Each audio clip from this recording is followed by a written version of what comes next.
What's up YouTube, NCG here, bringing you, as you can see before you, a Windwitch deck. Windwitch Invoked, to be more precise. Now, Invoked made their debut at YCS Atlanta this weekend. I think they did okay. I mean, I don't think they got into the top 32. I'm pretty sure there was one that got into the top 16. Not 100% sure, but they did okay. So basically what we're going to do is we're going to go through this and we're going to just explain or see what they do, see what the difference is. Now, the mixture with Windwitches is basically because Invokes can get out their Book of Moon monster, a Raijin, and Icebell is a one-card indestructible Crystalling. Now, the biggest issue is at this moment in time in the meta, there are obviously Zodiacs struggle a little bit around Crystalling. However, if it's the Zodiac Kaiju engine, not an issue because you're going to be seeing a Kaiju one way or another.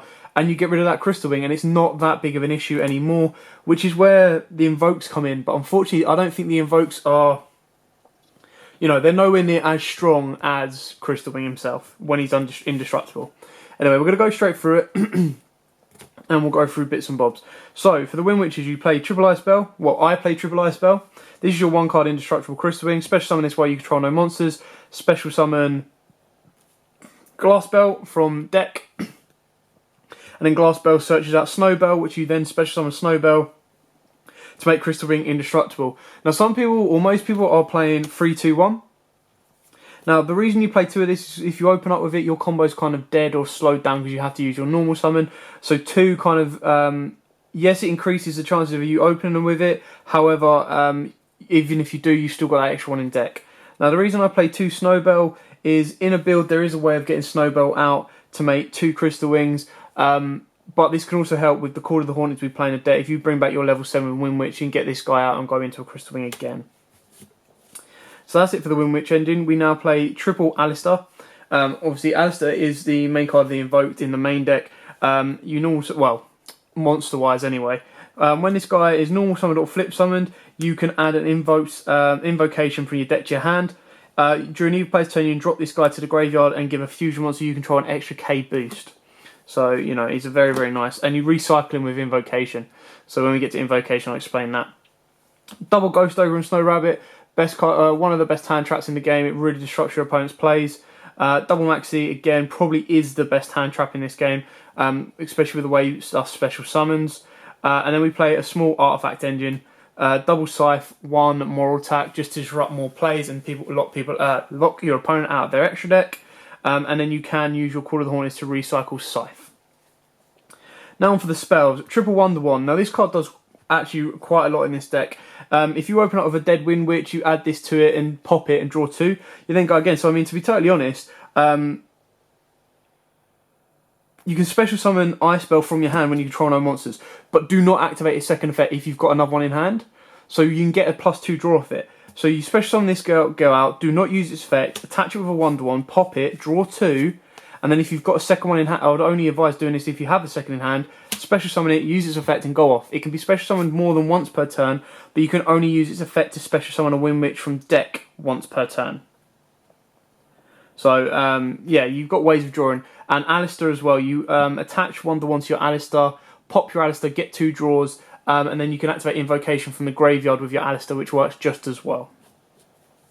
Triple Magical Meltdown. This is your 1-card Alistair to an Invoked monster. So your Magical Meltdown, you add an Alistair from your deck to your hand. The activation of your cards and effects include an effect that fusion summons a fusion monster cannot be negated.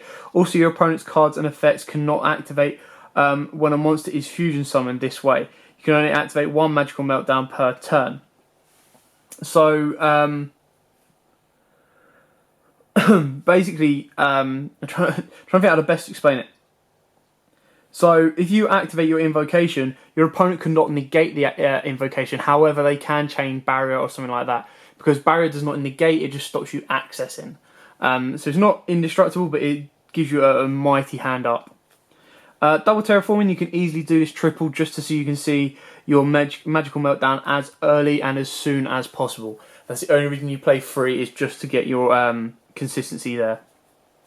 Double Invocation, now you don't want this clogging at 3, 2 is just enough because you can recycle it back with Alistair, and then this card shuffles itself back in itself anyway. It can be used to fusion summon anything. There is Invocation Shadows, which works really, really well because you get into your Winders as well as But the thing with Windwitch is arguably you can get into its second best fusion, which is Raijin.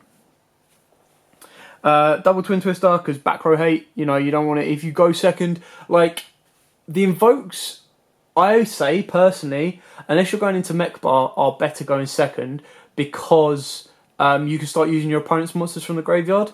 However, this deck can go really, really strongly going first turn as well, because you do your Windwitch into Crystal Wing, you've got fodder in the graveyard to go into your Raijin, and go from there. But your Twin Twisters, if you do go second, you clear off their back row, and then you can just go from there.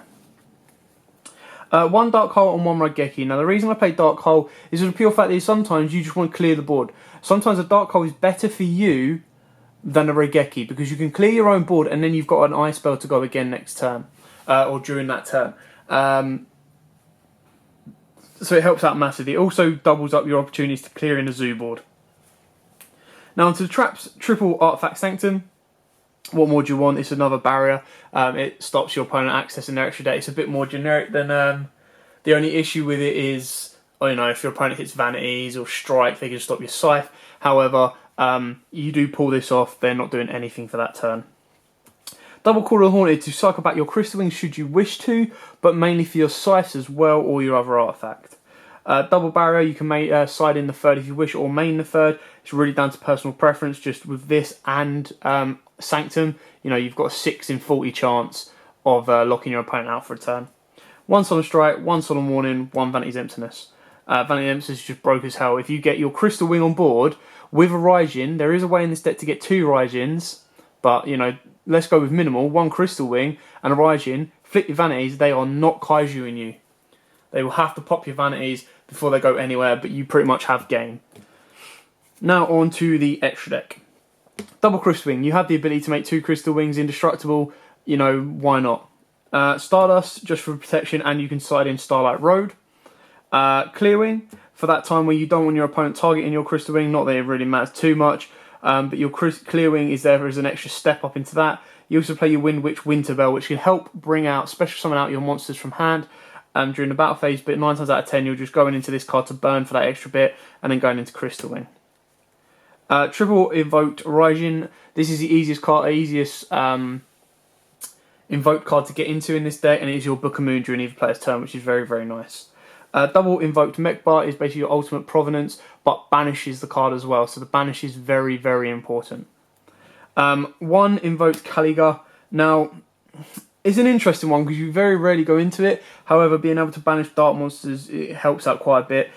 Basically, if a player's monster effect attempts to activate, none of that player's monsters can activate their effects for the rest of this turn. While this card is face up on the field, each player can attack with only 1 monster. So it slows your opponent down. You set him in defense. If your opponent can't get over 1800 without using an effect, it basically lets their effect resolve, and then they can't then activate, but this guy has to stay face up on the field. So he's not the strongest wall, but I mean, if you imagine this with like Wind or something like that, he can really, really lock out a board. 1 Invoked Elysium. Now this card is very, very nice. This is basically like the big boss monster of the deck. So it requires 1 invoked monster and 1 monster that was special summoned from the extra deck. Must first be fusion summoned with the above fusion materials. While this card is face on the field, it is treated as Dark, Earth, Water, Fire, and Wind attribute. Once per turn, during either player's turn, you can target 1 invoked monster in you control or in your graveyard, banish it, and all monsters your opponent controls have the same attributes as that monster. So, for example, if you have invoked Magnolicia on board, who is basically just a 33 beta, 3k beta, 33 defender, plus chuck on your Alistairs, he's going even higher. If you have this guy on grave or field and this guy, and you're playing zoos, you just go effect, banish. They're losing everything. They'll lose their rats. Like by this point, they've probably got their rats on board, if not in grave. They're losing that. They'll be losing everything they have, which is really, really nice to watch. 1 invoked Purgatorio, just for a fire. It's a little bit harder to get into this one because you don't have the fire attribute in the deck, but when you do, it's mainly for the Metaphors matchup. This card gains 200 attack for each card your opponent controls. This card can attack all monsters your opponent controls once each. If this card attacks a defense position monster, inflict piercing battle damage to your opponent. So he can help clear boards, and obviously banishes. If your opponent's got a Metaphors engraved that they want to be spinning back with Mithrilium, you can banish it out so to go off with Purgatorio.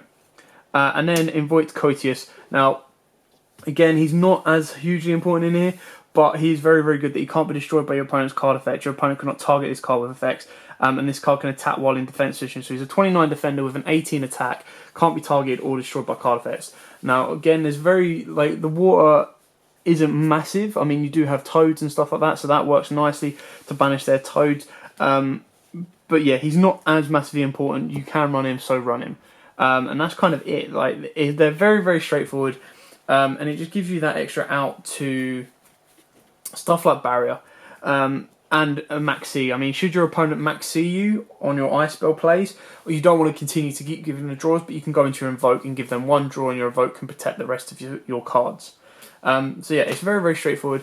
I don't know how obviously this is filmed the day after Atlanta, so I don't know, because they didn't do too well, I don't know if the invoke prices will plummet or not. But I know Ice Spell is still very, very hard to get, or expensive to pick up.